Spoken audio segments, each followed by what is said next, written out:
Amado, estamos contentos con lo que Dios está haciendo en medio nuestro. Dios en su misericordia nos ha bendecido porque nos ha puesto la llama de poder estudiar su palabra. Si usted no lo sabía, eso es avivamiento.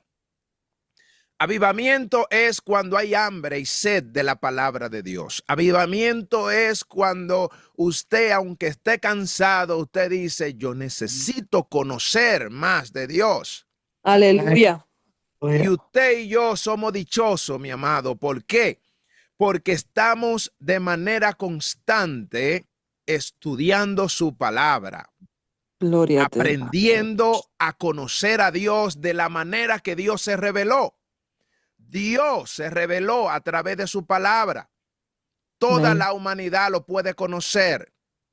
El que dice yo no conozco a Dios, pues déjeme decirle que si no sabe leer, nada más tiene que mirar arriba, mirar hacia los lados, respirar, hablar, y ya usted lo conoció. Porque Amén. dice primera, cuando usted lee el libro de Génesis, dice que en el principio creó Dios los cielos y la tierra. Aleluya. Aleluya. Y que todo estaba desordenado y vacío. Y luego Dios le puso orden. Así que el orden que nosotros vemos, el sol sale, luego se acuesta, la luna, las estrellas, el mar, no se sale de su lugar. Y usted dice, ¿y ese orden? ¿Y quién hizo eso? Lo hizo Jehová Dios de los ejércitos. Amén. Y por eso nos los dejó explícito en su palabra. Amados, y esto es fundamental. Estamos estudiando el libro de Primero de Samuel, el cual vamos a iniciar con el primer capítulo a partir de mañana. Hoy, mis amados, venimos a dar una introducción a este libro debido a que este libro, sin la introducción, podemos perder la orientación. Pudiéramos perder qué voy a leer, a quién voy a conocer.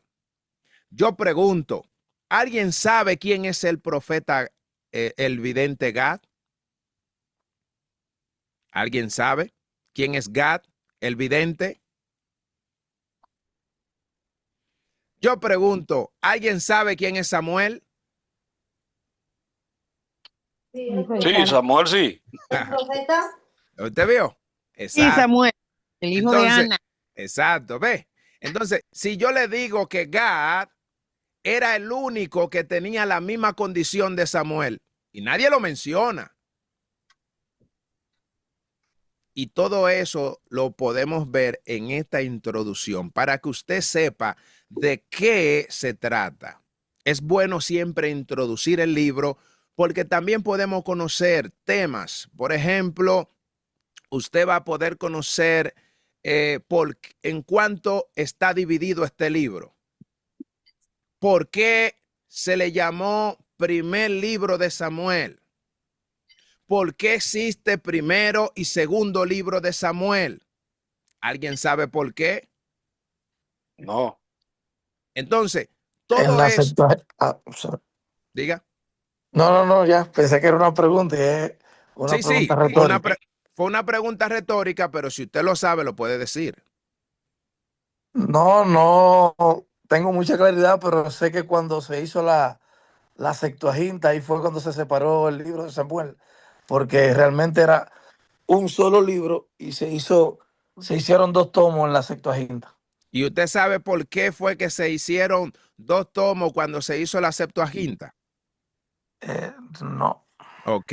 Entonces, todo eso lo eso, vamos a aprender hoy. amén, todo eso lo vamos a aprender hoy, porque eso es importante. A veces solamente agarramos la Biblia, la leemos y no sabemos el libro que estamos leyendo porque no conocemos, por ejemplo, este libro fue escrito en la edad medieval.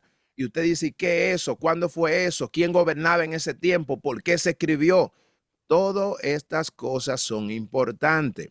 A la hora de nosotros estudiar un libro, eso es importante. Entonces, quisiera que usted preste atención porque aunque suena como introducción, nosotros tomamos la decisión de hacerlo de manera dinámica y vamos a grabar este contenido para ponerlo y que la gente lo pueda escuchar, pero vimos tanta riqueza que dijimos, no, esto hay que darlo como una clase para que todos participemos en ella. Entonces ya empecemos a estudiar el libro con un entendimiento más amplio. Quisiéramos introducir, estamos hablando de la introducción general del libro de Samuel. Y lo primero que quiero decir,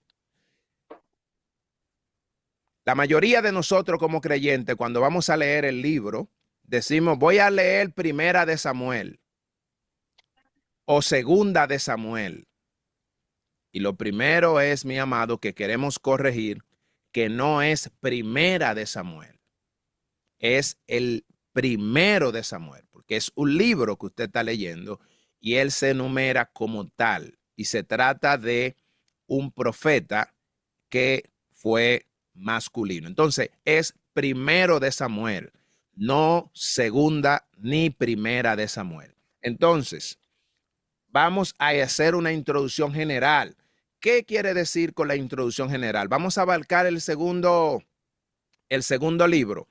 No vamos a abarcar el segundo libro, pero con la introducción que vamos a dar hoy va a ser suficiente para poder entender por qué solo con la introducción del primer libro de Samuel será suficiente.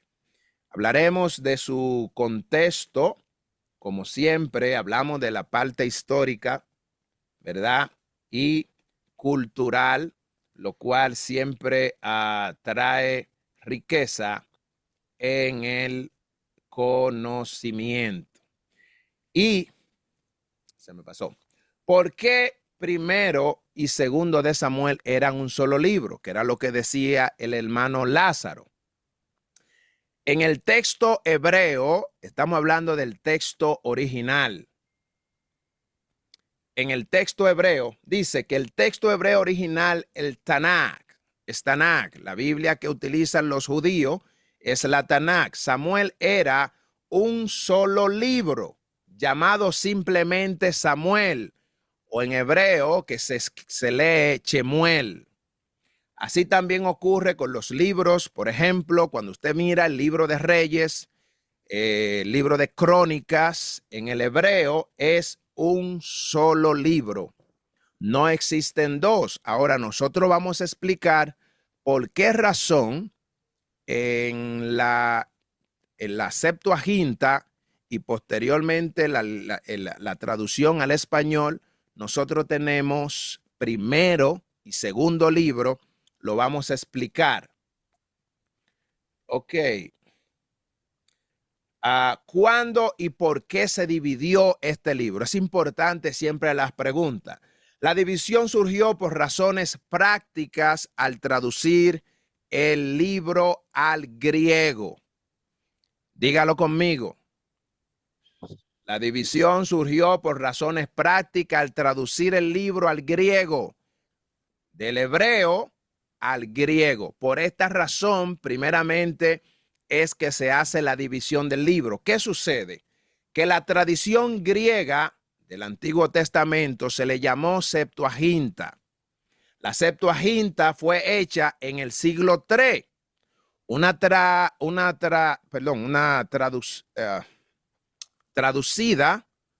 Traducía al Antiguo Testamento al griego. Lo escribí mal ahí.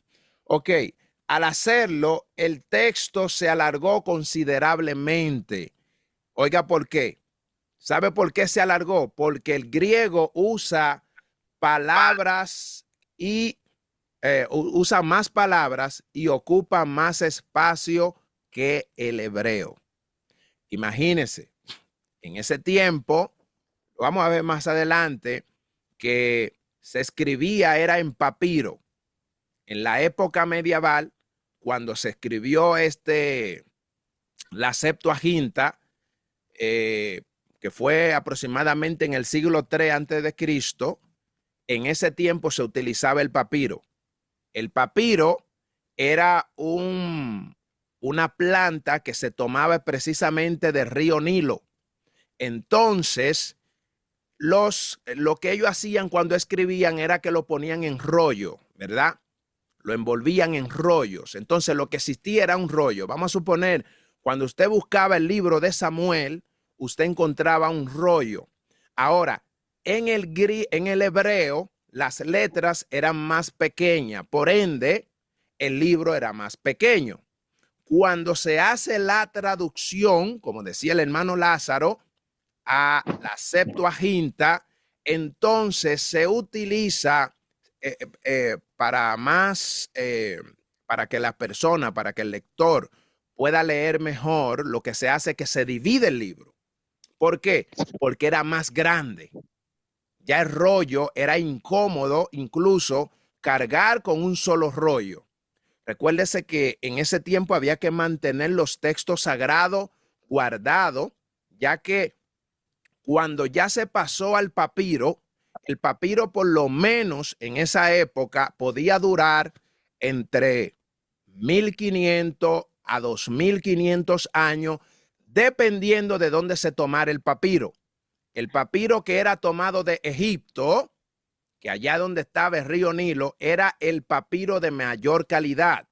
Por ende, los papiros venidos de Egipto eran los que duraban más tiempo. Y por esa razón es que se divide el libro de Primero de Samuel en 2 libros. Dice, por esa razón los traductores griegos dividieron el libro de Samuel en 2 volúmenes. ¿Para qué? Para que cupieran mejor en los rollos de pergamino de la época. ¿Cómo se llamaban los rollos de pergamino de la época? ¿Cómo se llamaban? Papiros. Amén. Excelente. Ok. Papiro. Amén. Papiro se llamaba. Bien. División. Déjeme yo mover esto de acá que me está entorpeciendo un poco. Ok. División física por tamaño. Dice, los rollos antiguos tenían limitaciones físicas de espacio, y por eso dividir un libro extenso en 2 partes era lo más práctico y común. Por ende, mi amado, cuando miramos el libro dividido, no fue por ninguna razón espiritual. No tiene nada que ver con esto. Esto nada más sirvió para ponerle la lectura más práctica al lector. Por ejemplo, cuando miramos en el original hebreo, Samuel, el libro completo, se llamaba a sí mismo Samuel. Cuando miramos el libro de Reyes, en el original hebreo se llamaba Reyes. Cuando pasamos al siglo III, que se hace la Septuaginta griega, es decir, que se traduce del hebreo al griego, ahí se pasa se llamó Libro de los Reinos, primero y segundo.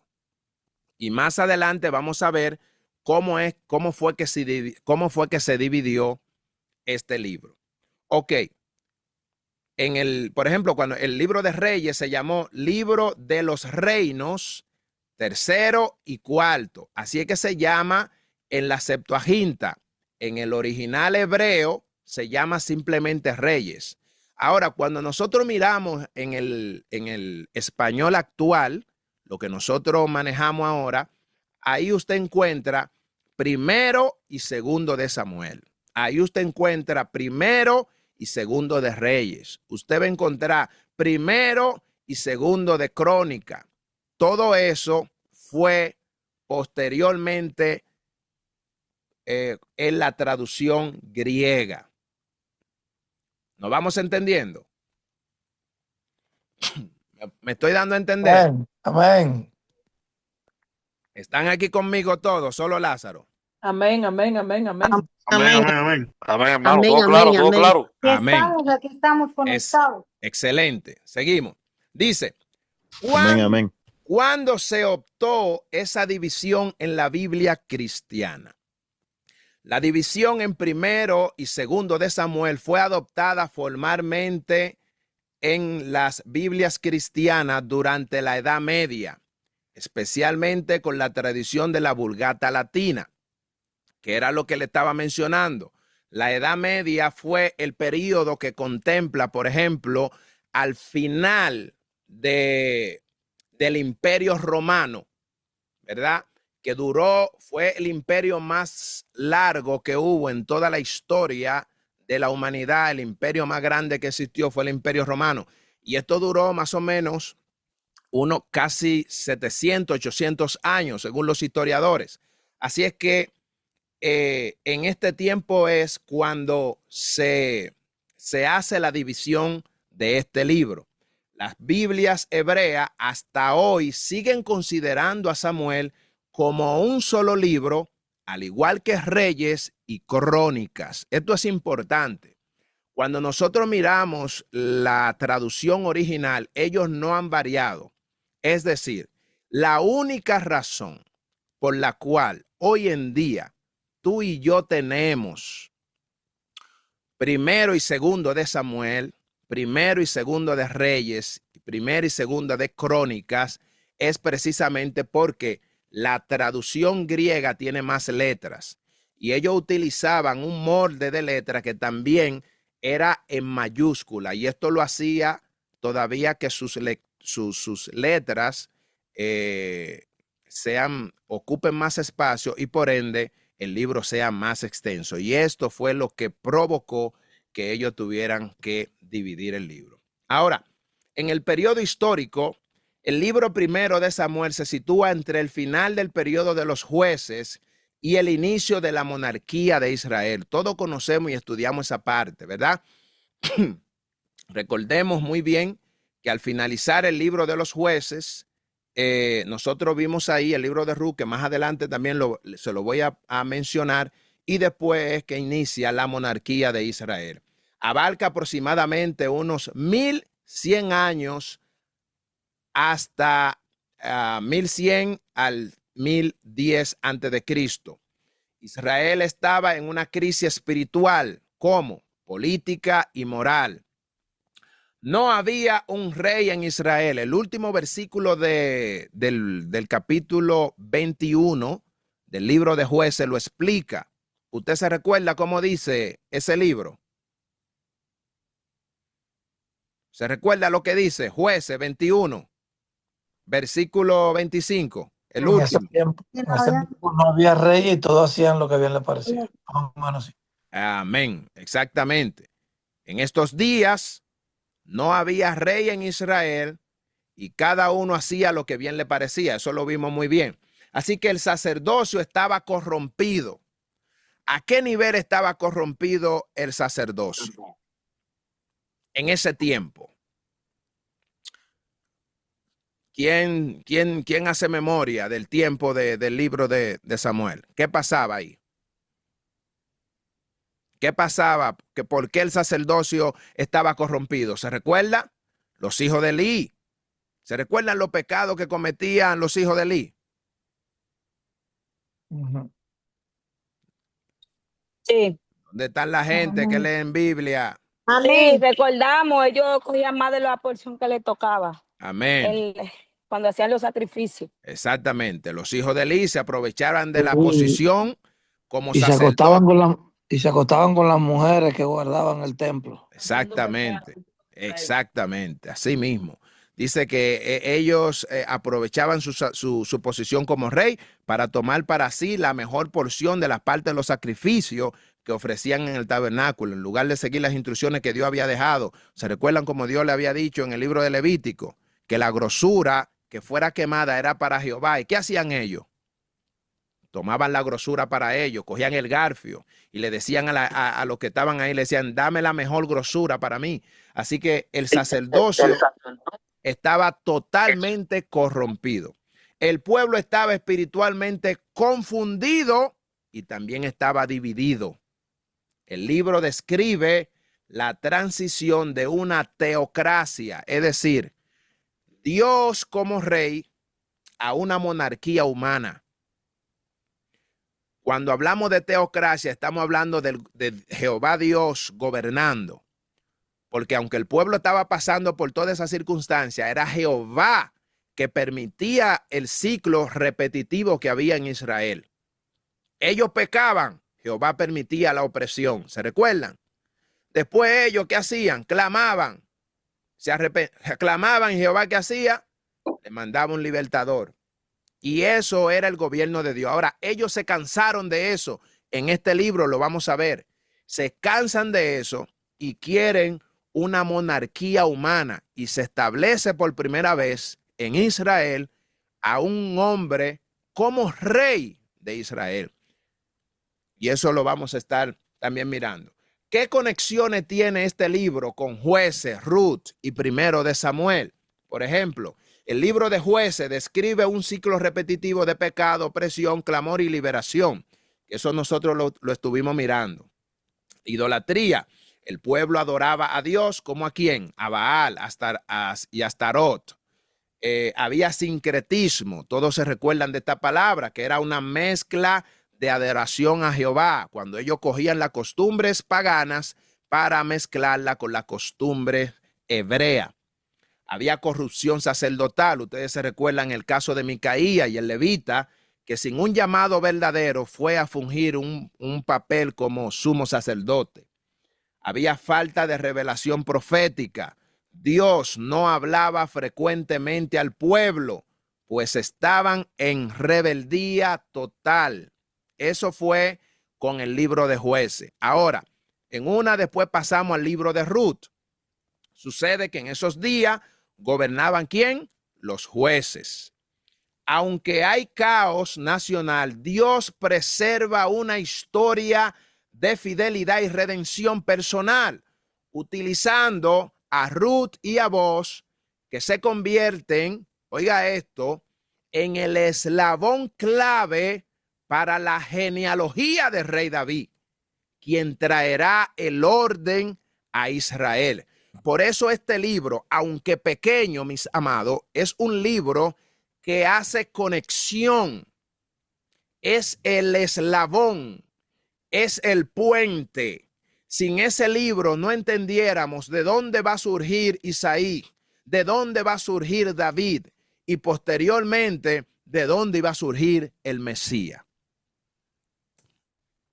Cuando miramos entonces Primero de Samuel, nosotros miramos que aparece la figura del sacerdote Elí, quien no discipuló a sus hijos. Si nosotros leemos en Primero de Samuel, capítulo 2, del 12 al 17, ahí miramos que los hijos de Elí eran sacerdotes corruptos.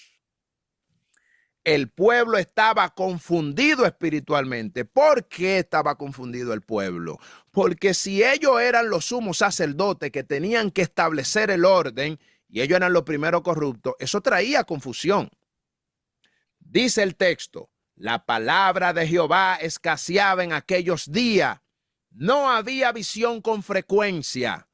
Primero de Samuel 3:1. Esto confirma la falta de revelación profética. Cuando usted lo mira en el capítulo 3, versículo 1, dice que el joven Samuel ministraba a Jehová en presencia de Elí. Y la palabra de Jehová escaseaba en aquellos días. No había visión con frecuencia. ¿Se fija? Eso nosotros empezamos a mirar en el libro de Primero de Samuel.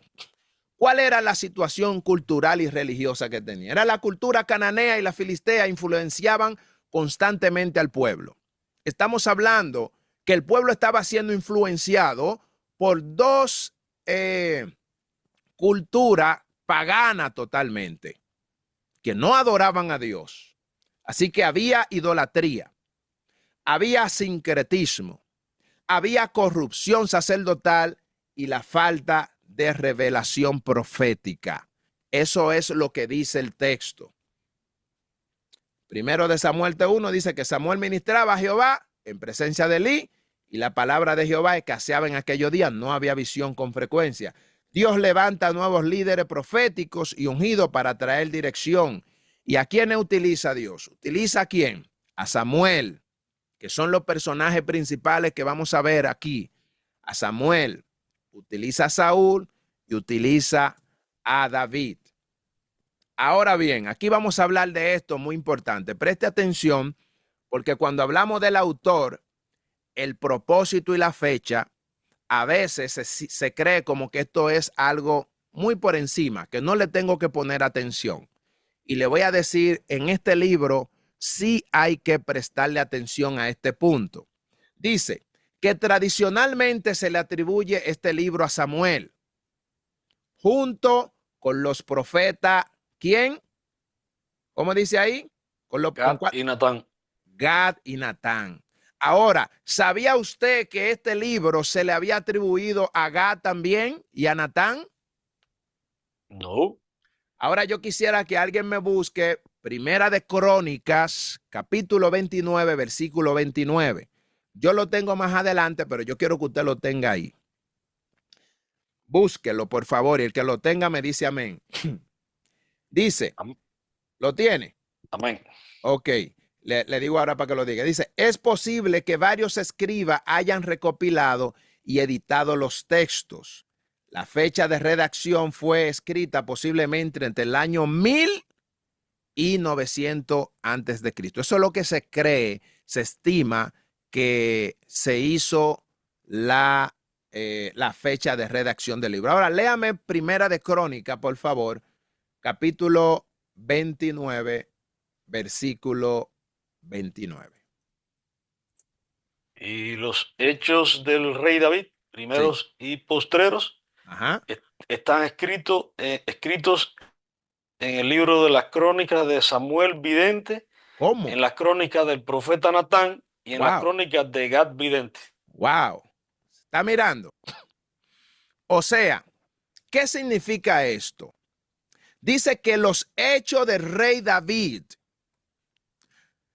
esto que tomaron en los años 1000 y entre los años 1000 y 900 y algo, que fue lo que vimos ahí, lo que tomaron los escribas, ¿sabe de dónde lo tomaron? Todo lo que se habló del rey David se tomaron de las crónicas de Samuel, el vidente. Y aquí yo quisiera que nosotros podamos evidenciar, y quiero preguntar si alguien sabe qué es lo que es un vidente y por qué habla de un vidente. ¿Qué es un vidente? ¿Qué entiende usted como vidente? ¿Alguien sabe lo que es un vidente?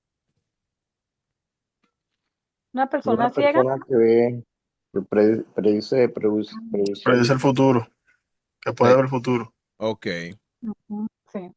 ok, perfecto. ¿Y qué es un profeta? Es como similar, El ¿no? profeta, Alguien que puede No, ver o habla la palabra declarar de Dios. algo. no, pero el profeta dice para lo que Dios le dice que diga, ¿no? La Se profecía de, constituye la voz, profecía de Dios. se constituye la voz de Dios en la tierra. Profeta, Palabra de Dios. Ok, entonces, está bien, perfecto. Es una persona elegida por Dios para comunicar su voluntad al pueblo. Amén. Sí, para, ajá, exacto. Amén. Decir la profecía de Dios, Amén, los perfecto. mensajes de Dios. Perfecto, está bien. De todos modos lo vamos a detallar bien ahora. No lo dijeron mal, lo dijeron bien, pero vamos a detallarlo para mirar por qué razón a Samuel se le llama vidente. Dice, según lo que miramos ahí, según lo que dice Crónica, se le llama vidente. La crónica del profeta Natán. Y después dice, las crónicas de Gad vidente. Si usted se fija, a Natán no le llaman vidente, pero a Samuel sí. A Gad le llama vidente y no le llaman profeta. Ok, perfecto. Vamos a mirar. Vamos a hablar de qué significa el pasaje. El versículo declara que la vida y los hechos del rey David fueron registrados en 3 fuentes proféticas diferentes. Hombres que fueron inspirados por Dios. Samuel, que fue vidente. Natán, que fue profeta. Y Gad, que fue el vidente. Cada uno de estos hombres sirvió como testigo contemporáneo del rey David, del reinado de David, en diferentes etapas. Así que Samuel sirvió en un tiempo donde estaba David, Natán también y Gad también. Así que ellos tres tuvieron unas crónicas. Ahora, esto nos enseña que el relato bíblico sobre David no es de una sola perspectiva, sino una compilación inspirada por varias fuentes proféticas. Así que todo lo que se habla de David no es escrito por un solo hombre. Es importante esto, mis amados. Todo lo que está escrito en este libro, primero y segundo de Samuel, no es escrito por un solo hombre, no fue recopilado por un solo, sino que Dios utilizó, mi amado. Es tan importante esto, que utilizó a 3 hombres que vivieron etapas diferentes y ninguno se equivocaron del uno al otro. Y eso lo vamos a hablar.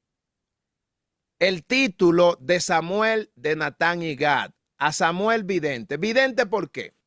En 1 de Samuel 9:9 se menciona que Samuel era llamado vidente. ¿Sabe por qué? Porque podía ver y entender las cosas que estaban ocultas o que iban a suceder en el futuro. Así es que cuando nosotros miremos el capítulo 9, el versículo 9, si alguien por favor por ahí lo puede buscar ahí brevemente, los videntes eran personas que tenían la capacidad de recibir revelaciones de Dios y comunicarlas al pueblo. 1 de Samuel 9:9. ¿Quién lo lee?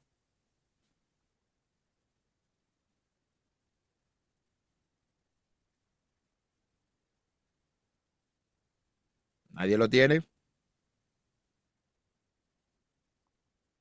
Bien.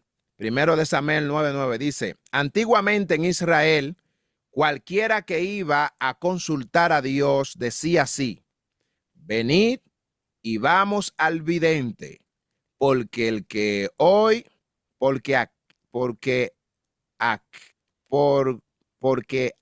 hoy se llama profeta, entonces se le llamaba vidente. Amén. Ahora bien, Natán profeta.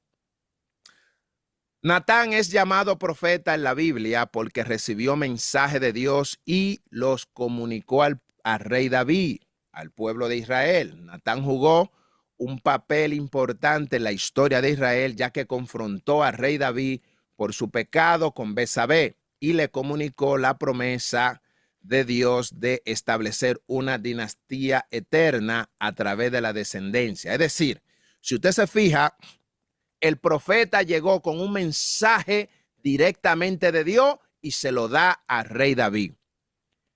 Samuel miraba y a través de su visión, él podía ver todo lo que iba a suceder en el futuro.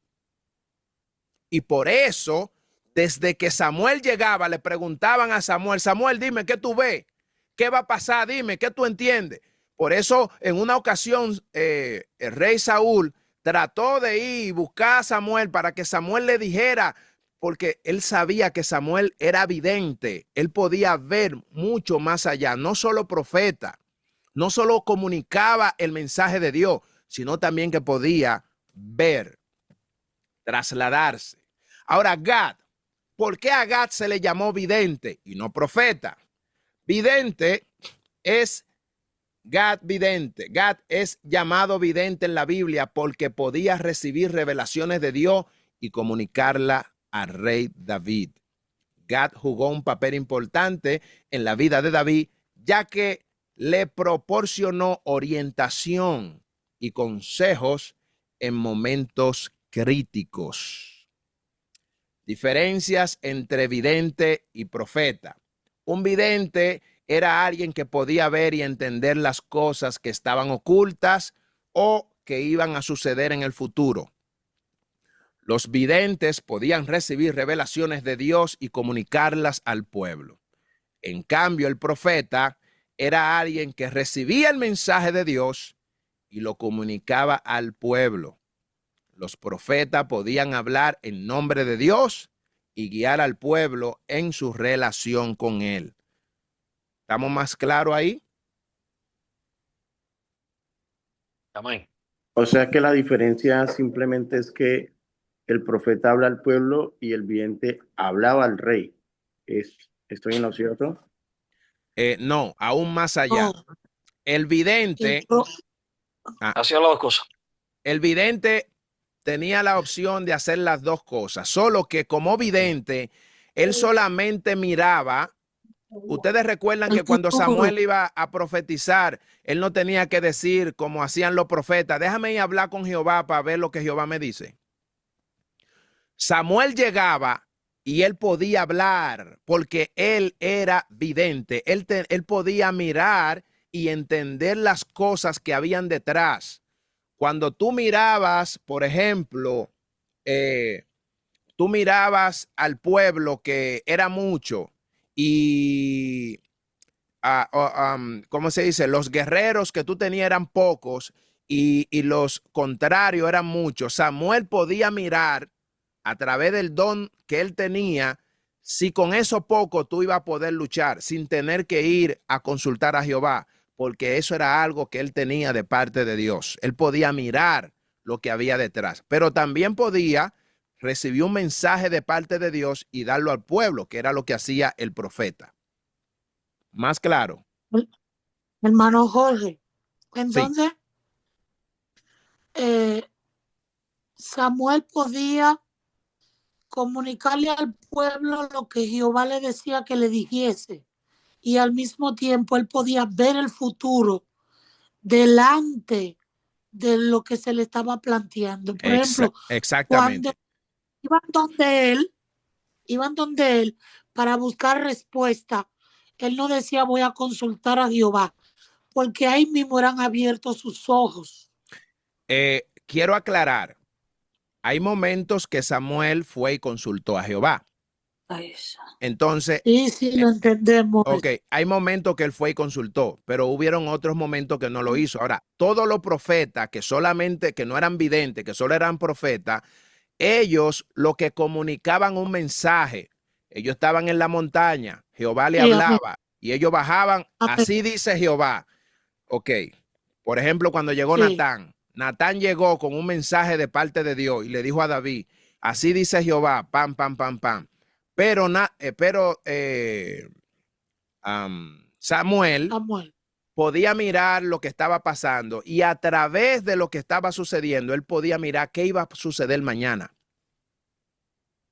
¿Me doy a Y por entender? eso que le digo que era el presente. Amén. Amén. Amén. Excelente. Bien. Ahora, el Samuel vidente fue el último juez de Israel y un profeta importante. Ungió a Saúl y luego ungió a David como reyes. A los dos los ungió como reyes. Su historia y su ministerio aparecen en los libros primero y segundo de Samuel. Aquí se llama vidente, título antiguo para un profeta que ve con visión espiritual. Así es que el vidente era un profeta, solo que habían personas que como profeta no fungían como vidente, simplemente eran profetas. A diferencia de David, a diferencia de Gad, a diferencia de Samuel y Gad, que Gad era un profeta, pero también era vidente. Ok, profeta que sirvió durante Natán fue un profeta que sirvió durante el reinado de David. Confrontó a David cuando pecó con Betsabé, segunda de Samuel, capítulo 12. También profetizó sobre el pacto davídico y el templo que Salomón construirá. Figura clave en el proceso de la sucesión al trono cuando apoyó a Salomón. Eso lo vamos a ver. Gad vidente también sirvió como profeta durante la vida de David. Lo aconsejó mientras huía de Saúl, primero de Samuel, capítulo 22, versículo 5. Le transmitió palabra de parte de Dios tras que el censo causó la plaga. Tras el censo que causó la plaga. En segundo de Samuel, capítulo 24, se le reconoce como profeta de guerra y corrección. Así se le conoce a Gad, un profeta de guerra y de corrección. ¿Por qué? Porque no solo era profeta, sino que también era vidente. ¿Qué eran estas crónicas? Es importante esto. Cuando la Biblia menciona que las crónicas de David se escribieron, o la historia de David se escribieron en las crónicas de Samuel, de Gad y de Natán, ¿qué eran estas? Eran registros históricos y proféticos que narraban los acontecimientos importantes del reino. Todo reino tenía un cronista que se encargaba de escribir todo lo que sucedía. Así que cuando hablamos que se escribió en la crónica de Samuel, la crónica de Gad y la crónica de ¿cuál es el otro que dije? De Natán, no estamos hablando del libro que nosotros tenemos, del libro de crónica, de segunda y de primera y segunda de crónica. No es de eso que estamos hablando, sino estamos hablando de los manuscritos originales. Dice, no son exactamente los mismos libros de crónicas que tenemos en la Biblia, pero sirvieron como fuentes originales. Esta parte me di a entender. Dígame si están aquí conmigo. O sea que existían los registros históricos proféticos, pero además de eso estaban las crónicas que escribían los cronistas. Los escribas, ¿no? Los cronistas. Se le llamaban cronistas. Exacto. En este caso, el rey, por ejemplo, David, tenía a Samuel, tenía a Gad y tenía a Natán. Ellos eran los que se encargaban de escribir todas las crónicas de su reinado. Es decir, todo lo que pasaba con él. Eso estaba en un manuscrito que se mantenía en el palacio del rey. Exactamente, en el palacio del rey.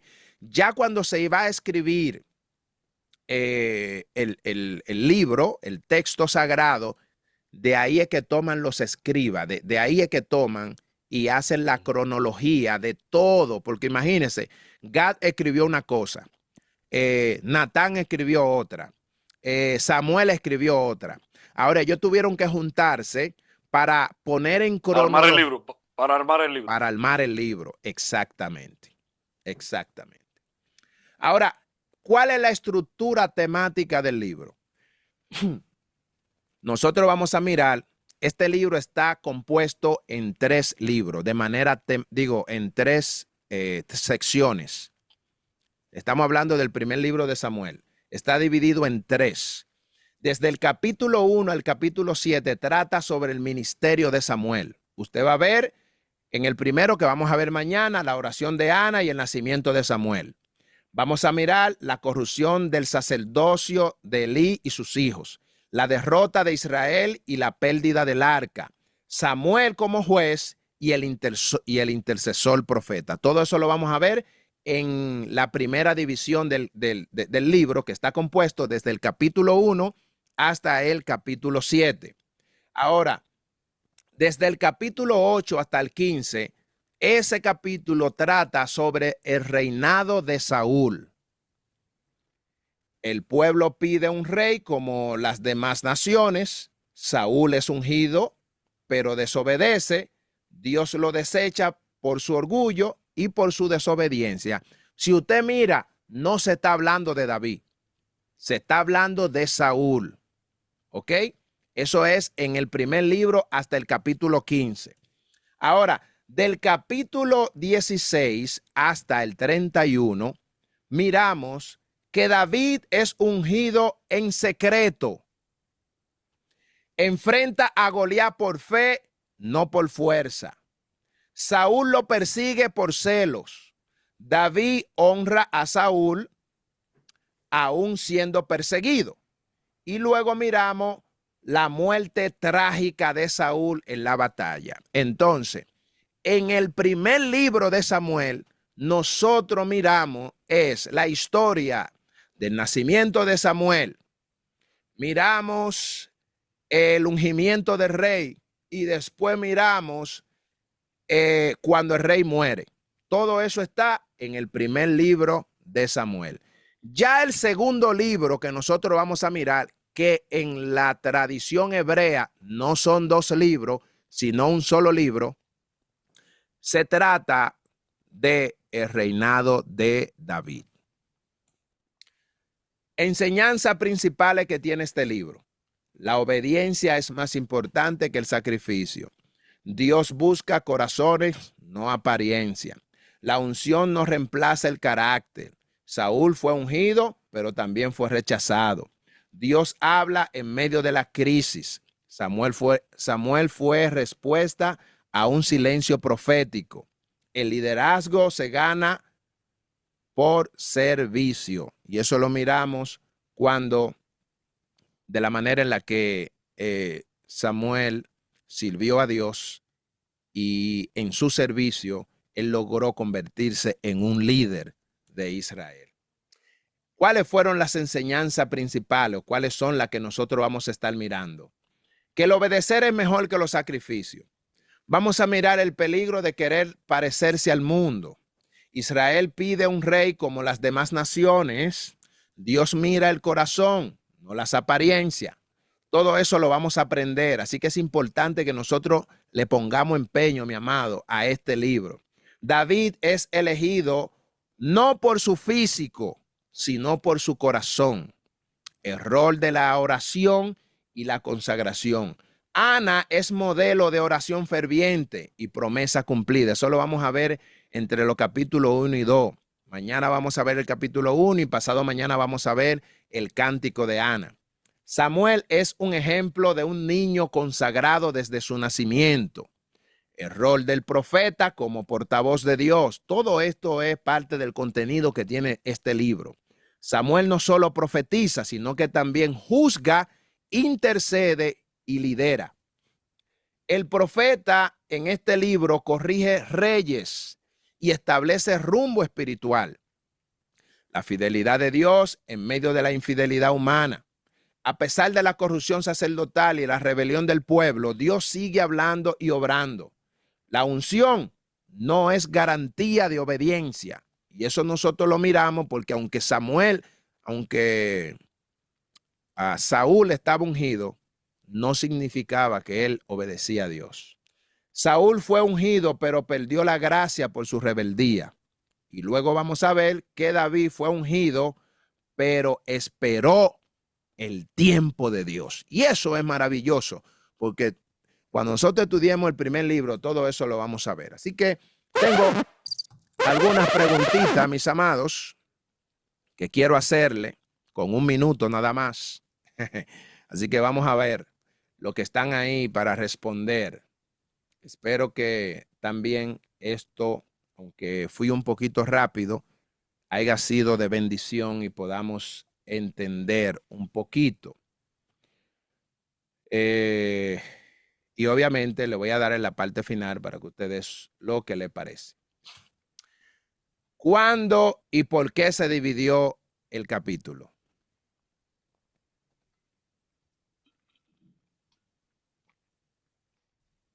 El capítulo. Cuando se hizo la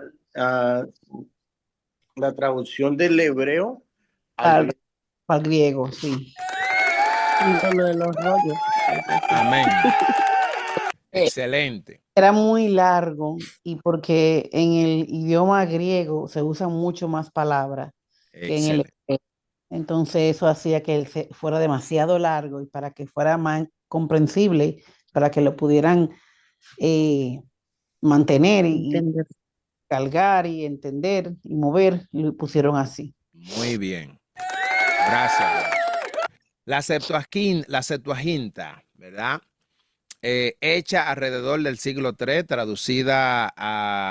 traducía el Antiguo Testamento al griego. Al hacerlo, el texto se alargó considerablemente, ya que el griego usa más palabras y ocupa más espacio que el hebreo. Por esa razón, la traducción griego dividieron el libro de Samuel en 2 volúmenes para que cumplieran mejor en los rollos, para que cupieran mejor en los rollos de pergamino de la época. ¿Cuáles eran los pergaminos de la época? Los papiros. Los papiros. ¿De dónde Papiro. se sacaba el papiro? De una planta que había en el Nilo, Amén. por Excelente. el Nilo. Excelente. ¿Cómo se llamaban en la Septuaginta? El libro de Samuel, el primero y segundo de Samuel. ¿Cómo se llamaba? Samuel solamente. No era Samuel, nomás el libro. Libro de Samuel. Ok. En la Septuaginta, los libros de Samuel y Reyes fueron nombrados de esta manera. Por ejemplo, el original hebreo se llamaba Samuel, simplemente. Si era Reyes, se llamaba Reyes y ya. En la Septuaginta, recuerde que yo le dije que se llamaba Libro de los Reinos. Primer libro de los reinos y segundo de los reinos. Luego se puso el tercer libro de los reinos y el cuarto libro de los reinos. Eso fue en la Septuaginta. Ahora, en el idioma español, para nosotros, para entenderlo mejor, en la traducción se nos puso a nosotros primero y segundo de Samuel. Primero y segundo de Reyes. Así que esto viene desde el hebreo pasando al griego, como los libros de los reinos, y después que pasa a primero y segundo de Samuel. Ok. ¿Tiene esta división algún impacto teológico o doctrinal? No. Excelente. Excelente.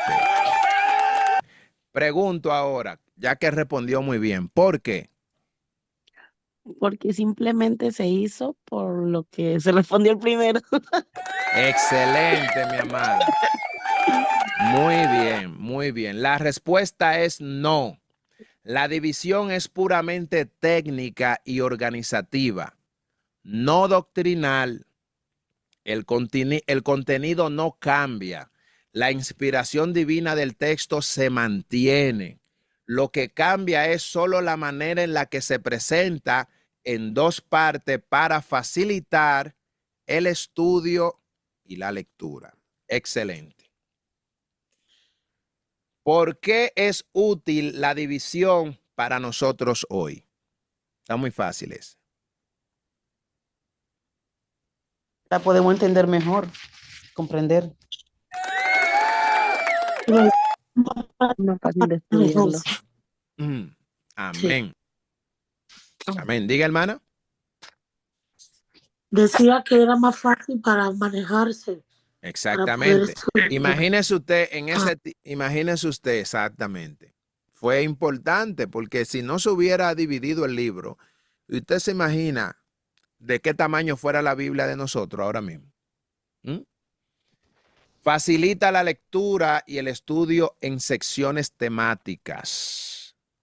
Primero de Samuel, escuche cómo es la división. Y aquí le quería, dejé esto para esta parte. Escuche cuál es la división del primero y segundo de Samuel. En el primero de Samuel usted va a encontrar desde Samuel hasta la muerte de Saúl. Pero en segundo de Samuel usted va a encontrar todo el reinado de David. Entonces, esto nos ayuda a organizar enseñanzas, historias, temas según eventos históricos concretos. Creo que esta es la última. En el Nuevo y en el Antiguo Testamento. ¿Cuál es el contexto histórico del primer libro de Samuel?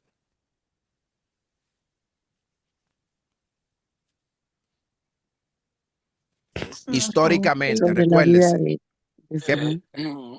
O sea, narra los hechos desde finales de Jueces, iniciando por el nacimiento de Samuel hasta la muerte de Saúl. Ok, entonces, históricamente, ¿cuál es el contexto del primer libro? Ahora, históricamente, o sea, ¿qué el contexto histórico? Aparte de históricamente. Para mí esa es la unción de Samuel, del rey Saúl y el rey y la unción de David, ¿no? Ok, también eso está ahí. Pero usted recuerda bueno, déjeme Oh, hablarle. Ajá, dígame. no, ya usted lo puso ahí. Le iba a hablar. Amén. No es que lo dijeron mal, pero fue que quizás no me pudieron, no me cogieron bien cuando yo le hablé del contexto histórico. Recuérdese que el libro de este libro se sitúa en un periodo de que, como decía el hermano, de los jueces, pero en la parte histórica es que había una época de decadencia espiritual. Había El corrupción. contexto. Exacto. Había corrupción sacerdotal. Ya. No había liderazgo Ok. y había falta de ausencia de visión profética. Ustedes recuerdan cuando lo miramos que decía que cuando Samuel ministraba no había visión, Jehová hablaba con poca frecuencia. Es un También. tiempo de transición hacia una monarquía. Recuérdense que estaba la teocracia donde Dios gobernaba y de repente el pueblo, vamos a ver, que de repente ya no quiere que Dios gobierne, ahora quiere que sea el hombre que lo gobierne. Y ahí es donde empieza la monarquía. Y vemos también que pues ahí pasa a haber un rey. En estos tiempos de los jueces no había un rey definido, No, simplemente se elegían jueces. Y a partir de acá pues ya vemos a un rey, ¿cómo es? Que gobernaba el pueblo de Israel. amén. Y ellos, los israelitas, comenzaron a decir que otras ciudades o otros pueblos tenían reyes y que ellos no tenían. Exactamente. Tener uno en la tierra Mm. que lo dirigiera. Entonces ellos Ujú. comenzaron a reclamar que ellos querían un rey, porque ellos no tenían y los demás sí tenían. Exactamente. Y ahí por eso que vamos a ver que es escogido Saúl como rey. Excelente. Samuel, profeta. Hermano Jorge, Ajá. usted dijo que carecían de visión profunda los profetas. Sí. No había, no había, Diga, diga. sí, había decadencia espiritual y no había visión Profética. profética. Profética. Amén, gloria a Dios. Esto se podía llevar a este tiempo, esa manifestación que usted dijo ahí. Amén. Amén. Gloria a Dios. Dice Gracias. amén, mi hermana. ¿Quiénes son los tres personajes principales que dominan el libro? Bueno, Samuel, Amén. Saúl Samuel, y David. y David. Amén. Samuel, profeta y juez. Saúl, el primer rey de Israel. Y David, el rey conforme al corazón de Dios. Amén. Bien. Una pregunta, maestro, Sí. que no escuché cuando usted empezó, pero Samuel no fue también uno de los que dirigió al pueblo de Israel, o sea, Sí, juez. eh, Fue el último juez exacto, en el ok, tiempo juez, el y último juez. lideró Ok. también. Amén. Sí, sí. Fue juez profeta al mismo tiempo para el pueblo. Amén. Esta pregunta yo creo que yo la puse 2 veces porque dice, ¿por qué se dividió el libro de Samuel en 2 partes? Sí. Originalmente, no, yo no se la había puesto. O sea, la dije, se la había puesto. La preguntó de otra manera. De otra manera, ok. Originalmente era un libro hebreo, pero fue dividido en 2 por los traductores griegos de la Septuaginta, sí es verdad, ya lo había dicho. Del griego al texto para facilitar la copia y la lectura en los rollos antiguos. Excelente. Bien, pues yo creo que ya esta era la última. ¿Cuál es el propósito principal de este libro? Según lo que hablamos. ¿Cuál es el propósito principal? ¿Se recuerdan? Usted no dijo la decadencia ¿cómo fue que dijo? Se me olvidó. De como Que de no había- gobernar rectamente, algo así. No, sí, pero yo digo, ay Dios mío, perdón. Decía que cuál es el propósito principal. Vamos allá. ¿Cuál es el propósito principal? Es mostrar cómo Dios establece un liderazgo humano que pasó, recuérdese, de la teocracia a la monarquía, bajo la soberanía y cómo se levanta y cómo levanta líderes fieles en medio de una nación que está en crisis, destacando la importancia del corazón obediente sobre la apariencia externa. Cuando Jehová agarra y le dice a Samuel, vete a ungirme al rey que yo he elegido, Samuel empieza a mirar apariencia y Jehová le dice, no, tú mira eso, pero yo no miro eso, yo miro el corazón. Y así es que Dios trata de mostrar estas cosas en este libro. Él al final utilizó al hombre para mostrar su soberanía. Y aquí terminamos. ¿Cuál es la enseñanza central? Pues señores, yo le puse muchas preguntas. ¿Cuál es la enseñanza central que se destaca a través de la vida de Saúl y David? Se la voy a responder, no se preocupe.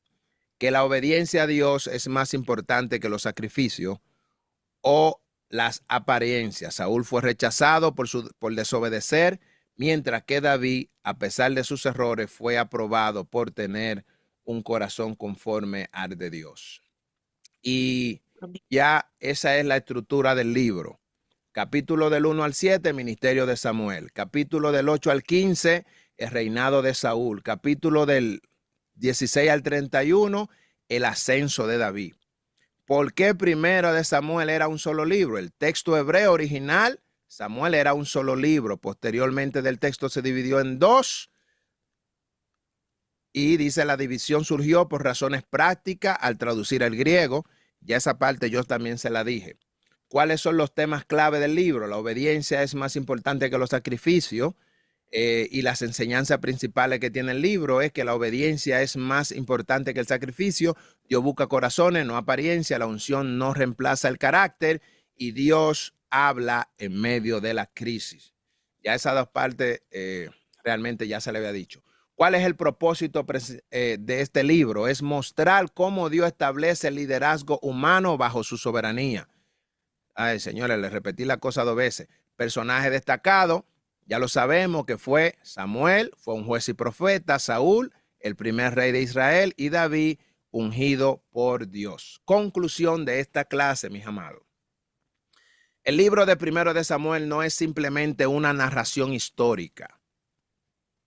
Es un puente profético y espiritual entre caos del tiempo de los jueces y la gloria mesiánica que comienza o comenzará a brillar. ¿Con quién? Con David.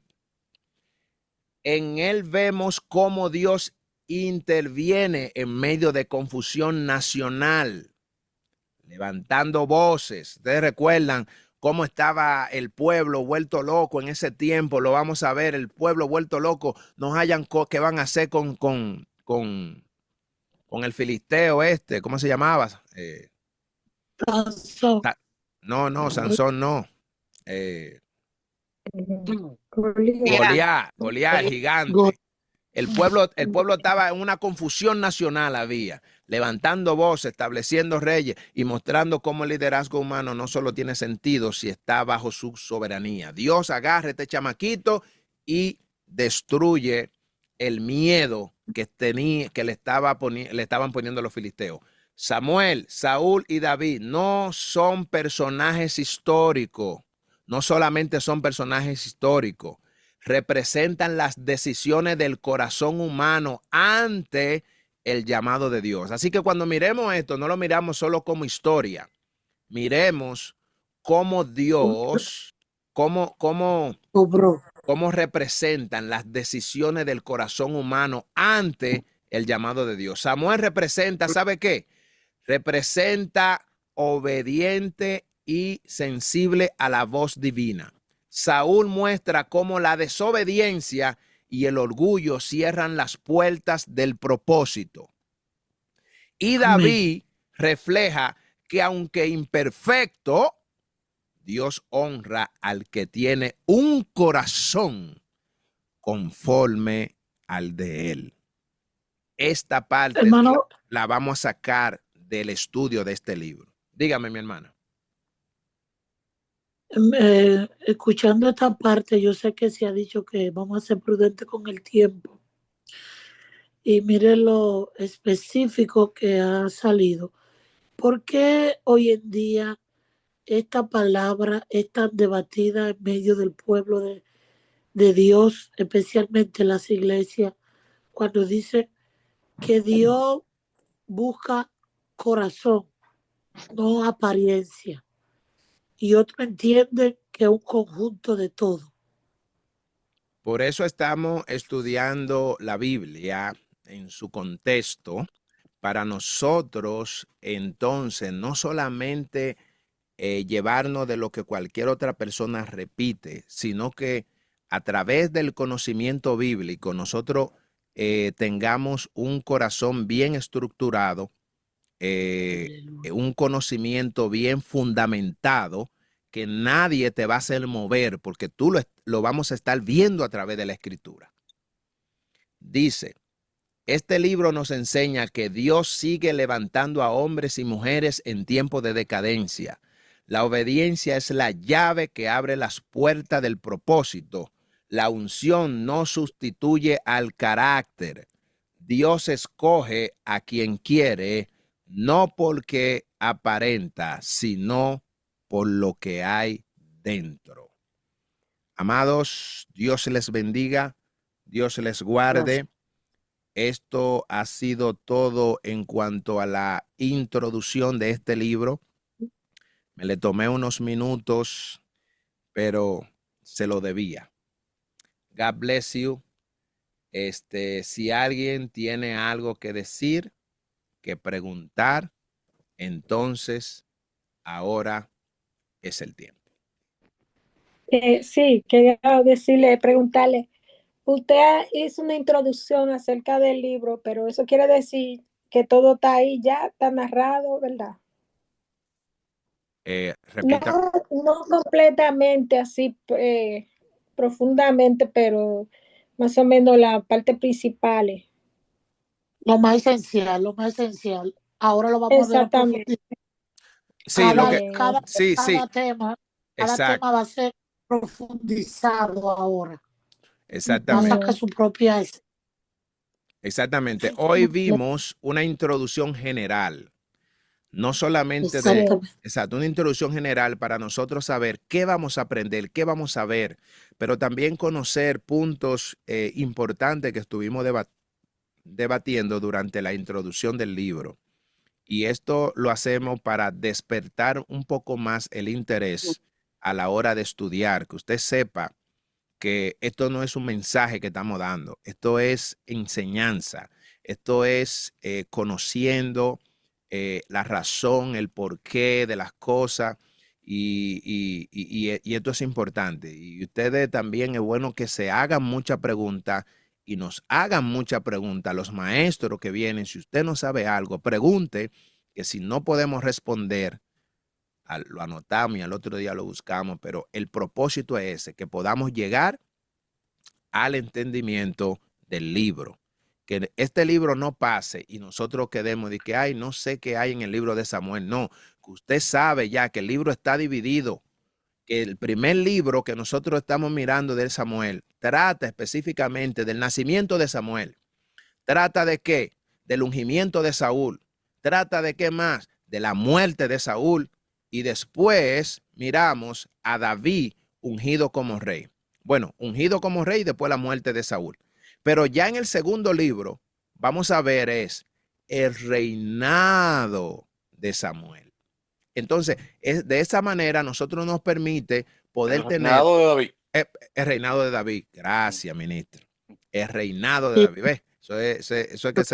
Eso me gusta, que están activos. Entonces, en el segundo libro vamos a ver el reinado de David. Entonces, ¿sabe qué pasa? Ahora, si usted quiere buscar una lectura, si usted dice, oh, quiero estudiar, déjame estudiar sobre el reinado de David, usted no lo busca en el primer libro. Usted va a ir al segundo libro. Pero no solamente eso, ya usted sabe que cuando usted le toque predicar en la iglesia, usted sabe que no se dice primera de Samuel. Usted sabe ya que se dice primero de Samuel. Pero también usted sabe por qué se dividió el libro. Usted sabe de qué idioma a qué idioma, cómo se llamó la primera traducción del hebreo al griego. O sea, la introducción nos permite a nosotros tener una información general para luego, cuando los maestros estén todos los días trayendo un tema o un capítulo del libro, usted va a poder tener un contexto mejor. Amados. Sí. Hermano, entonces el libro original de Samuel se escribió basado en las crónicas de los hechos del reinado de David. Exacto. Es, Y se tomaron de las crónicas de Gad, de Natán y de Samuel. Exactamente. Ujú. Exactamente. Entonces, exacto. Eso es otro punto muy importante. Ve que ya usted sabe, los cronistas o los escribas que escribieron la Tanakh, que escribieron el Tanakh, que así es que se llama en hebreo, ellos tomaron fue de esas crónicas. Esos hombres fueron inspirados por Dios para organizar el libro que tú y yo hoy en día tenemos, sin equivocación. Eso es maravilloso.